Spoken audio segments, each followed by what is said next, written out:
Hello दोस्तों, नमस्कार। मैं आपका दोस्त आपका आप ही के चैनल अल्फ़ा टून्स में स्वागत करता हूं। आज हम जानेंगे सिंदबाद जहाज़ी की तीसरी समुद्र यात्रा।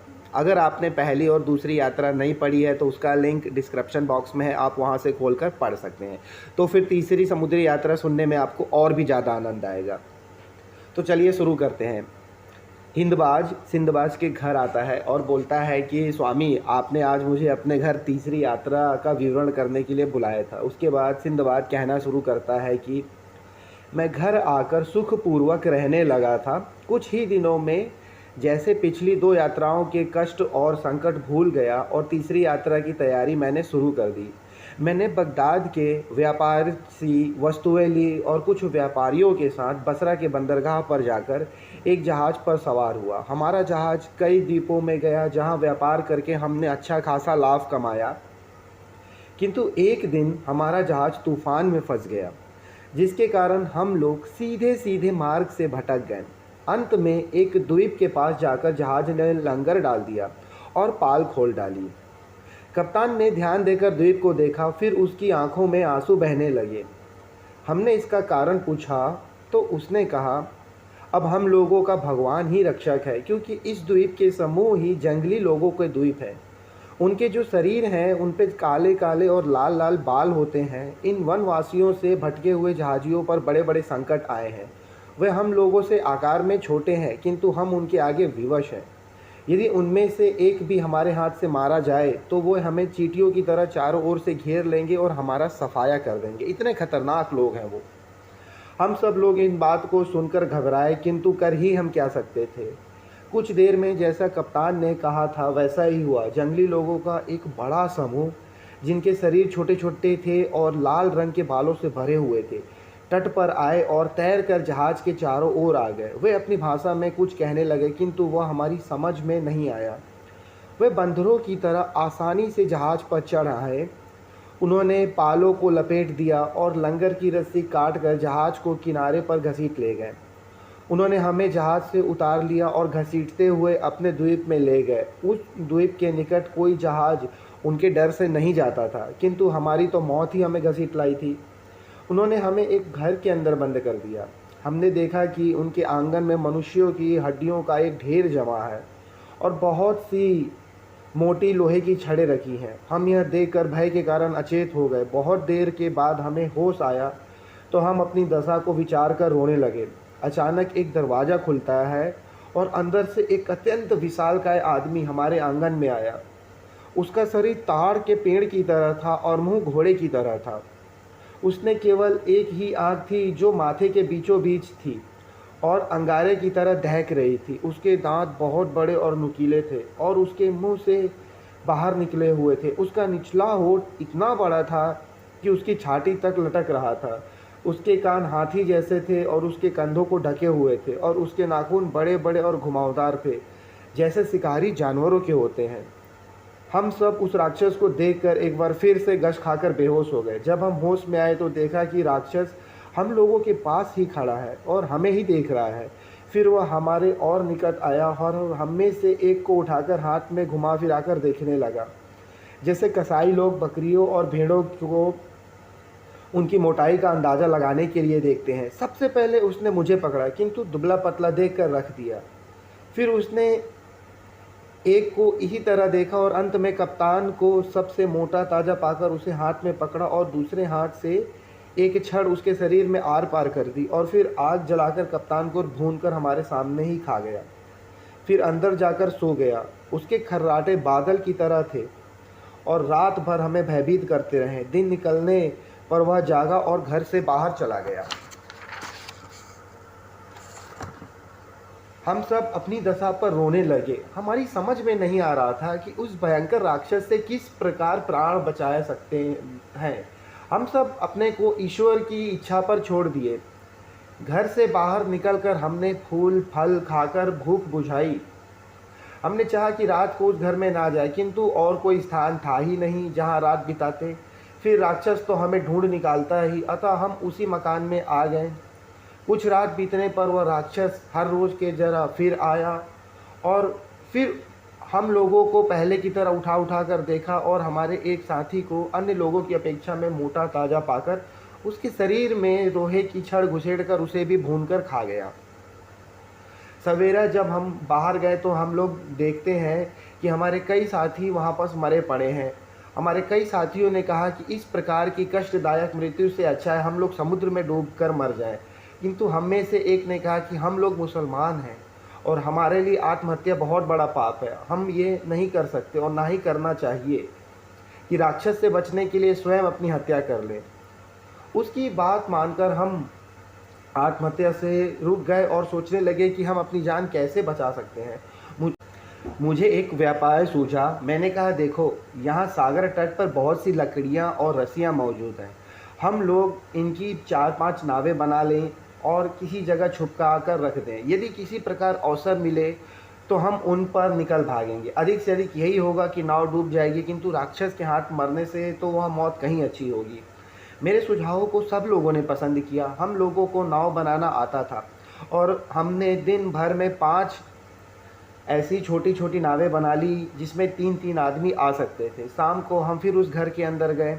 हर रोज़ के जैसे राक्षस ने हम लोगों को उठा उठा कर देखा और एक हष्ट पुष्ट व्यक्ति को सलाख में भून कर खा गया और वह सो गया। उसके खर्राटे बहुत ही गहरे हो गए थे। मैंने अपने साथियों को अपनी योजना बताई और हमने उस कार्य पर कार्य करना आरंभ कर दिया। वहाँ कई सलाखे पड़े थे और आग अभी तक खूब जल रही थी। मैंने और अन्य होशियार और साहसी लोगों ने एक एक सलाखे को आग में लाल कर लिया। फिर उस राक्षस की आंख में हम सभी ने उस सलाखों को घुसेड़ दिया, जिससे वह बिल्कुल ही अंधा हो गया।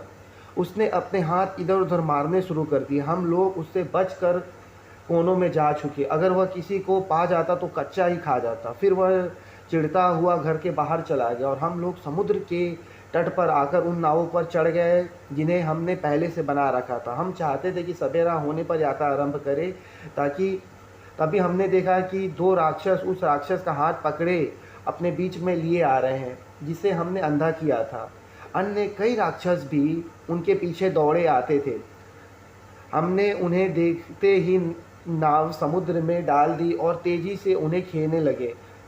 राक्षस समुद्र में तैर नहीं सकते थे, किंतु उन्होंने तट पर से ही बड़ी बड़ी चट्टानें हमारी ओर फेंकना शुरू कर दिया। केवल एक नाव को छोड़कर जिसमें मैं और मेरे 2 साथी बैठे थे, सारी नावें राक्षसों की फेंकी चट्टानों से डूब गईं।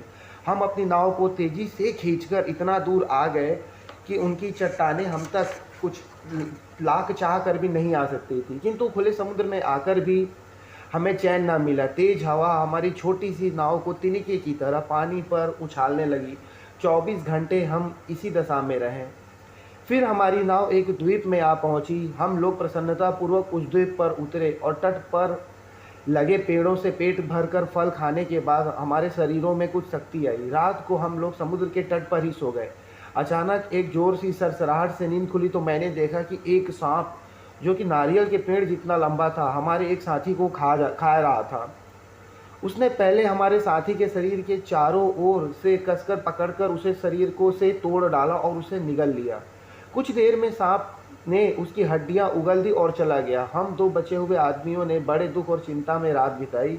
कितनी मुश्किलों से राक्षस से छूटे थे तो यह मुसीबत आ गई जिससे छुटकारा ही नहीं दिखाई देता था। दिन में हमने फल खाकर गुजारा किया था। शाम तक हमने अपने बचने के लिए एक पेड़ खोज लिया और रात होते ही उस पर चढ़ गए। मैं तो वृक्ष पर काफ़ी ऊंचे पहुंच गया, किंतु मेरा साथी उतना ऊंचा ना जा सका और नीचे ही एक मोटी डाल पर लेट गया। सांप फिर रात को आया। पेड़ की जड़ पर पहुंचकर उसने अपना शरीर ऊंचा किया और मेरे साथी को पकड़कर खा गया और फिर वहां से चला गया। मैं सारी रात भय से अधमरा सा रहा। सूर्योदय होने पर मैं पेड़ से उतरा और कुछ फल आदि खाकर पेट भर लिया। मुझे विश्वास था कि आज मैं अवश्य ही उस सांप का भोजन बनूंगा, क्योंकि उसने मुझे देख तो लिया ही था। मैंने काफ़ी सोच विचार के बाद यह तरकीब निकाली कि पेड़ के चारों ओर ढेर सारी कटीली झाड़ियाँ रख दी और ऊपर भी कांटों की एक ऐसी ओट कर ली जिससे मैं किसी को दिखाई न दूँ। रात को वह सांप आया। वह झाड़ियों के कारण पेड़ की जड़ तक ना पहुँच पाया, किंतु सारी रात घात लगाकर बैठा रहा। सवेरे वह चला गया। मैं रातों को जगाई और जान के डर और रात भर सांप की फुफकार सुनने से इतना अशक्त और निराश हो गया था कि सोचने लगा था कि ऐसे जीने से अच्छा तो समुद्र में डूब जाना ही है। इसी इरादे से समुद्र तट पर गया, किंतु सौभाग्यपूर्वक किनारे कुछ ही दूर पर एक जहाज़ दिखाई दिया। मैंने चिल्लाकर आवाज़ देना और पगड़ी को हवा में हिलाना शुरू किया। जहाज़ के लोगों ने मुझे देखा और कप्तान ने एक नाव भेजकर मुझे जहाज़ पर चढ़ा लिया। वो लोग मुझसे पूछने लगे कि मैं उस धूप में कैसे पहुंचा। एक बूढ़े आदमी ने कहा कि मुझे आश्चर्य है कि तुम जीवित किस तरह बचे हो। मैंने तो सुना है कि इन द्वीपों में नरभक्षी राक्षस रहते हैं जो आदमियों को भून कर खाते हैं। इसके अलावा यहाँ विशालकाय सांप भी हैं जो दिन में गुफाओं में सोते हैं और रात में शिकार के लिए निकलते हैं। कोई आदमी पाते ही उसे वह निगल जाते हैं। मैंने उनकी बातों का उत्तर ना दे दिया क्योंकि भूख और जगाई के कारण मैं निढाल हो चुका था। उन्होंने मुझे भोजन कराया और चूंकि मेरे वस्त्र तार तार हो रहे थे इसलिए एक जोड़ा कपड़ा भी मुझे दिया। फिर मैंने विस्तार पूर्वक अपनी विपत्तियों का वर्णन किया और बताया कि किस प्रकार राक्षस और सांप से मैं बचा हूँ। सबने कहा कि तुम पर भगवान की कृपा है जो तुम जीवित बच गए। हम लोगों का जहाज़ सिलहट द्वीप में पहुंचा जहां चंदन की बहुत ज़्यादा खेती और पैदावार होती है जो बहुत ही दवाओं में डाला जाता है। जहाज़ ने वहां लंगर डाला और व्यापारीगण अपना सामान लेकर द्वीप पर क्रय विक्रय करने के लिए उतर गए। कप्तान ने मुझसे कहा, भाई तुम बगदाद के निवासी हो, वहाँ के एक व्यापारी का बहुत सा माल कुछ दिनों से मेरे जहाज़ पर पड़ा है। तुम उसकी गठरी ले जाकर उसकी स्त्री बच्चों को दे देना। मैं चिट्ठी लिख दूंगा तो वे लोग तुम्हारी लगान की मजदूरी दे देंगे। मैंने उसको धन्यवाद दिया कि उसने मुझे काम तो दिला दिया। उसने अपने लिपिक से कहा कि उस व्यापारी का माल इस आदमी को सौंप दो। लिपिक ने पूछा कि उस व्यापारी का क्या नाम है। कप्तान ने कहा कि माल का मालिक सिंदबाद जहाजी था। मुझे इस बात पर इतना आश्चर्य हुआ कि कप्तान का मैं मुंह ही देखते रह गया। कुछ देर में मैंने पहचाना कि मेरी दूसरी यात्रा में भी जहाज़ का कप्तान यही था। उस द्वीप पर मुझे सोता हुआ छोड़कर मेरे साथी जहाज़ पर चले गए थे और सभी ने समझ लिया था कि मैं वहीं मर गया हूँ। यद्यपि इस घटना को बहुत दिन नहीं हुए थे, इसलिए इधर उधर लगातार पड़ने वाली विपत्तियों के कारण मेरे चेहरे का रंग और नक्श इतने बदल गए थे कि कप्तान ने मुझे पहचान ना सका। मैंने पूछा कि यह सामान क्या सिंदबाद जहाजी का है। कप्तान ने कहा, हाँ, यह सामान निसंदेह सिंदबाद जहाजी का है। वह बगदाद का निवासी था और बसरा बंदरगाह से हमारे जहाज़ पर माल लेकर चढ़ा था। एक दिन हम लोग एक द्वीप पर पहुँचे और जहाज़ का लंगर डाला ताकि द्वीप से लेकर मीठा पानी और फल जहाज़ पर लाया जा सके। कई व्यापारी भी घूमने फिरने उतर गए, उसमें सिंदबाद भी था। कुछ देर में हम लोग तो जहाज़ पर आ गए लेकिन सिंदबाद ना आया। मैंने 4 घड़ी तक उसकी राह देखी, किंतु जब हवा अनुकूल देखी तो मैंने पाल खोल दिए और जहाज़ को आगे बढ़ा दिया। मैंने पूछा कि तुम्हें क्या पूरा विश्वास है कि सिंदबाद मर गया है। कप्तान ने कहा कि मुझे इसमें कोई संदेह नहीं है, सिंदबाद अब दुनिया में नहीं है। मैंने उससे कहा, तुम मुझे पूरे ध्यान से देखो और पहचानो कि मैं ही सिंदबाद हूँ कि नहीं। हुआ यह था कि द्वीप पर उतरकर मैं एक श्रोते के निकट खा पीकर गहरी नींद में सो गया। मेरे साथियों ने मुझे जगाया ही नहीं, शायद उन्हें यह मालूम ना था कि मैं कहाँ सो रहा हूँ। जब मेरी आंखें खुली तो समुद्र तट पर पहुँचा तो देखा कि तुम्हारा जहाज़ बहुत दूर जा चुका है। कप्तान ने यह सुनकर मुझे ध्यानपूर्वक देखा और मुझे पहचान गया। उसने मुझे गले लगाया और भगवान का धन्यवाद दिया कि मैं जीवित हूँ, हालांकि मुझे मरा हुआ समझ रहे थे वो सब। उसने कहा, तुम्हारे माल को भी मैंने हर जगह व्यापार में लगाया और इस पर हर सौदे में मुनाफा कमाया है। अब मैं तुम्हारे माल को तुम्हें मुनाफे के साथ सौंपता हूँ। यह कहकर उसने मुझे मेरी गठरियाँ सौंप दी। वह नगद राशि भी दे दी जो उसने मेरे माल से लाभ के रूप में कमाया था। मुझे यह सब मिलने की कोई आशा ही नहीं थी और मैंने भगवान का लाख लाख शुक्रिया किया। फिर हमारा जहाज़ सिलहेट द्वीप से अन्य द्वीपों में गया, जहाँ से हमने लौंग, लाची दाना आदि खरीदा। हमने दूर दूर की यात्रा की। एक जगह हमने इतने बड़े बड़े कछुए देखे जिनकी लंबाई 50-50 फीट से भी ज़्यादा थी और मछलियाँ भी जो गाय की तरह दूध देती थी। कछुओं का चमड़ा बहुत कड़ा होता है, उनकी ढालें बनाई जाती है। हमने एक और अजीब किस्म की मछली देखी, उसका रंग और मुंह ऊँट जैसा था। घूमते फिरते हमारा जहाज़ बसरा के बंदरगाह में आया और वहाँ से मैं बगदाद वापस आ गया। मैं कुशल पूर्वक अपने घर आया और मैंने भगवान को लाख लाख धन्यवाद किया। इस खुशी में मैंने बहुत सा धन भिखारियों को तथा निर्जनों को सहायता के रूप में दिया। इस यात्रा में मुझे इतना लाभ हुआ कि जिसकी गिनती नहीं मैं की जा सकती। मैंने दान आदि करने के अतिरिक्त कई सुंदर भवन और आराम साइसे बनवाने की चीज़ें भी खरीदी और बहुत सारे आरामदायक कक्ष भी बनवाए। इस प्रकार तीसरी यात्रा का वर्णन करने के बाद सिंदबाद ने हिंदबाद को फिर से 400 दिनारों की एक पोथली दे दी। उसने यह भी कहा कि कल तुम फिर इसी समय आना और तब मैं तुम्हें अपनी चौथी यात्रा का हाल सुनाऊंगा। इस प्रकार सिंदबाद से 400 मोहरे पाकर हिंदबाद खुशी खुशी अपने घर चला गया। तो दोस्तों, आशा करता हूँ कि सिंदबाद जहाज़ी की तीसरी समुद्र यात्रा, जो कि खतरों में पहले और दूसरे से भी ज़्यादा है, आपको पसंद आई होगी।